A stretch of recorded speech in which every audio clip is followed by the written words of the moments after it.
जी star news से आइए डालते हैं आज की मुख्य खबरों पर एक नजर।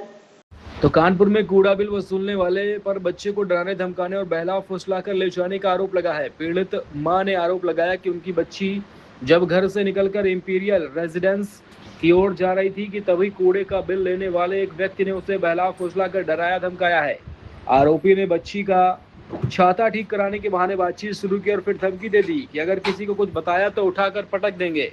इसके बाद बच्ची बदहाश हालत में पीछे चली गई। पीड़ित की तहरीर पर ग्वालटोली थाने में मुकदमा दर्ज किया गया और जांच शुरू है। बच्ची डरी सहमी और दहशत में है। मां ने आरोपी को तुरंत गिरफ्तारी और न्याय की मांग की। बीच में जो दीवार खड़ी है उसने हमको वहाँ पर SNK खिलाया। वो भी पिसा पिसा था, गीला गीला सा था। और जब उसने मेरा हमसे छाता लिया तो मेरे ये उंगली में कुछ चुभा। और चुभने के बाद उसने हमको घसीटा और मेरा मुंह खोल के उसने जबरदस्ती वो हमको खिलाया। और जब वो उधर से आ रहा था तो उसके हाथ में वो SNK पहले से था। वो तम्बाकू नहीं था, ना ही उसने जेब से निकाला था। और जो दीवार के बीच में उसने हमको खिलाया था SNK, उसके एक कदम आगे ही उसने मेरे तरफ मुंह ना करके मेरी तरफ पेट करके उसने दूसरा SNK जेब से निकाल के और बना के वो खुद उसने खा लिया। और थोड़ा थोड़ा जब वो अंदर गए तब फिर कुछ नहीं हुआ। जब ग्रीन वाले गेट के अंदर वो पैसा लेने कुछ भी लेने गया था तो जब मेरे मुंह पे एकदम छिट्टे पड़े थे तो थोड़ा थोड़ा उनको याद आ रहा है कि कोई जैसे कुछ धुल लाओ।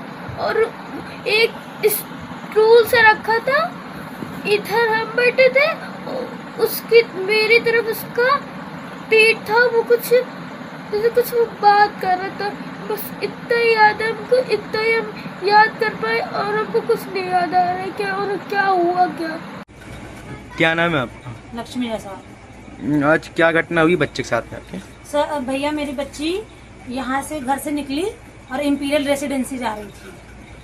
कूड़े वाला जो बिल लेता है कूड़े का, वो मेरी बच्ची को पता नहीं किस तरीके से उसने बहलाया फुसलाया। पहले तो उसने मेरी बच्ची को धमकाया भी है।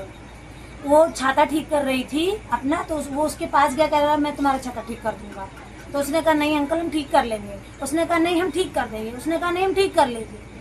और फिर मेरी बच्ची खड़ी हुई और वो भी खड़ा हुआ और उसने मेरी बच्ची के सामने SNK की पुड़िया फाड़ी और कहा कि बस पुड़िया फाड़ी और इतना कहा कि तुम्हें उठाकर पटक देंगे अगर कुछ भी किसी से बोला तो, और तुम्हारी मम्मी से भी शिकायत कर देंगे। बस भैया इसके बाद से मेरी बच्ची को कोई भी होश नहीं है। वो सबके बंगलों में उसके साथ बिल लेने भी चली गई और उसके बाद मेरी बच्ची को पंडित पूरनचंद्र स्कूल में लेके चला। कहाँ की रहने वाली हैं आप? मैं सर भैया खलासी लाइन की रहने वाली। तो आप ग्वालियर थाने गई थी? हाँ सर भैया मैं ग्वालटोली थाने गई थी। मैंने पुलिस वालों को बुलाया, बंगले से CCTV फुटेज उन्हें मिला है, पर पुलिस वाले ये मुझसे कह रहे हैं कि मैडम आपकी बच्ची तो उनके साथ बिल्कुल एक्टिव है, हंस रही है, खेल रही है, लग ही नहीं रहा कि बच्ची को पहचानती नहीं है, वो उसको पहचानती नहीं है। मैडम आप क्या चाहती हैं? अब मैं उनसे ये चाहती हूँ कि वो उसको लेके आए थाने में। मैं ये चाहती हूँ उसने कैसे मेरी बच्ची को क्यों वो मेरी बच्ची के साथ किसी के इस वक्त बिटिया की कंडीशन कैसी है आपकी? मेरी बच्ची की कंडीशन इस समय तो ज्यादा सही नहीं है भैया। वो कुछ ठीक से बता नहीं पा रही, बहुत दहशत में है, बहुत डरी सी हुई है, सहमी सी हुई है, उसको चोट भी लग गई है। क्या चाहती हैं आप? मैं चाहती हूँ कि मुझे न्याय मिले। मेरी बच्ची के साथ इतना बड़ी बात हो गई, अगर वो टाइम से भाग नहीं गई होती वहाँ से तो शायद वो मेरी बच्ची के साथ पता नहीं क्या कर डालता, हो सकता है मार भी डाले।